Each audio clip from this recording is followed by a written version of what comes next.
بسم اللہ الرحمن الرحیم۔ یوٹیوب میں سلمان حیدر ایسے موقع پر جب اسرائیل کا جو آرمی چیف ہے وہ امریکہ کو متنبع کر رہا ہے کہ ایران کے ساتھ جو جوہری ڈیل جو تھی نا یورپی یونین اور امریکہ جس میں ایک پارٹیسپینٹ تھا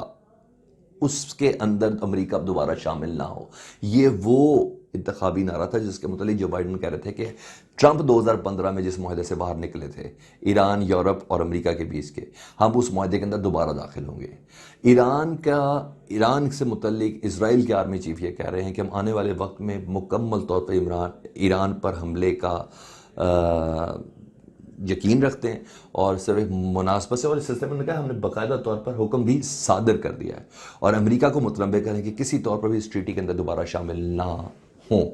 یہ ایک پکچر کا ایک رخ ہے۔ دوسری طرف جو بائیڈن کی پیوٹن سے فون پہ گفتگو ہوئی ہے، اور ابھی تک کی جو اطلاعات ہے سیکرٹری جین پاسکی کے مطابق اس میں تھوڑی تلخی تھی کیونکہ ان تمام ایشوز کو ایڈریس کیا گیا تھا جس میں روس پہ سائبر حملے سے متعلق تھا، روس کے سائبر حملے سے متعلق تھا، روس کے اپوزیشن رہنما کی گرفتاری سے متعلق بات ہوئی، انہیں زہر دینے سمیت یوکرین میں روسی جارحیت پر بات کی گئی، اور اس کے علاوہ امریکہ روسی جارحیت پر یوکرین کا ساتھ دے گا۔ یہ بہت بڑا ایک سائن ہے جس کی بنا پر کہا گیا کہ پہلی کال میں پہلی لڑائی رشیا کے ساتھ، روس کے ساتھ ہو چکی ہے۔ پکچر یہ بنی کہ اسرائیل کا آرمی چیف امریکہ کو کہہ رہا ہے کہ خبردار 2015 میں جو ڈونلڈ ٹرمپ اس ٹریٹی سے باہر نکلا تھا آپ نے دوبارہ اس میں داخل نہیں ہونا، کیوں ہم پلان کر رہے ہیں ایران کے اوپر حملہ کرنے کی۔ دوسری طرف ایران کو سپورٹ کرتا ہے رشیا، اور رشیا کے ساتھ امریکہ کی یہ بحث شروع ہو گئی پہلی ملاقات میں، چاہے اس کے وائٹس کر کے بہت اچھے ماحول میں ہوئی، لیکن مختلف دنیا کے نیوز چینل اور ویب سائٹس بتا رہی ہیں کہ یہ ماحول اتنا اچھا نہیں تھا۔ اچھا، ساتھ ساتھ نیو سٹارٹ سے متعلق بھی بات ہوئی، نیو سٹارٹ یعنی اسٹریٹجک آرم ریڈکشن ٹریٹی سے متعلق کہ جو 8 اپریل 2021 میں ختم ہو رہا ہے، یعنی میزائل ایسے جو غیر محفوظ ہیں ان کے تباہ کے حوالے سے، ان کو ختم کرنے کے حوالے سے روس اور امریکہ کیا کر رہے ہیں۔ یہ ایک ٹریٹی تھی جو اپریل 2021 کے اندر اب ختم ہو جائے، 10 سال کی ٹریٹی تھی، اس پہ دوبارہ سے سگنیچری ہونی ہے، دوبارہ سے سگنیچر ہونے، اس کو دوبارہ سے رینیو ہونا ہے اس کانٹریکٹ کو۔ یہ بہت بڑا ایک زبردست چیز ہے جس سے متعلق یہ کہا جا رہا ہے کہ اس میں ریلیکٹیشن دکھائے گا روس،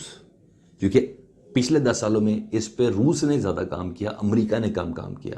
تیسری سچویشن یہ کہ صرف سیف پیسج اگر لینا ہے نا افغان امن عمل میں امریکہ کو، تو اس کے لیے روس کے ساتھ بنا کے رکھنی ہے۔ اور جو بائیڈن اپنی انتخابی مہم میں یہ کہہ رہے تھے کہ پیوٹن یعنی روس کا بھرپور کردار ہے امریکی فوجیوں کو افغانستان کی سرزمین میں مارنے پہ۔ جو بائیڈن اس ذہن کے ساتھ رشیا کے روس کے ساتھ گفتگو کر رہے ہیں کہ جتنا بھی امریکی فوجی مرا نا طالبان کے ہاتھوں افغانستان میں، اس میں روس کا اسلحہ، روس کا دماغ، روس کی پلاننگ شامل ہے، تو سیف پیسج کے لیے کسی طور پر بھی روس پہ امریکہ اعتبار نہیں کرے گا۔ اور یہ امن معاہدہ کسی بیل چڑھتا نظر آ رہا ہے یا نہیں آ رہا، مجھے تو نظر نہیں آ رہا، لیکن ہاں خطے میں یہ گروپ بہت واضح طور پر نظر آ رہا ہے جس میں اسرائیل، امریکہ یہ ساتھ ہوں گے، اسرائیل، امریکہ اور بھارت، اور پاکستان، ایران، چین اور کسی حد تک رشیا،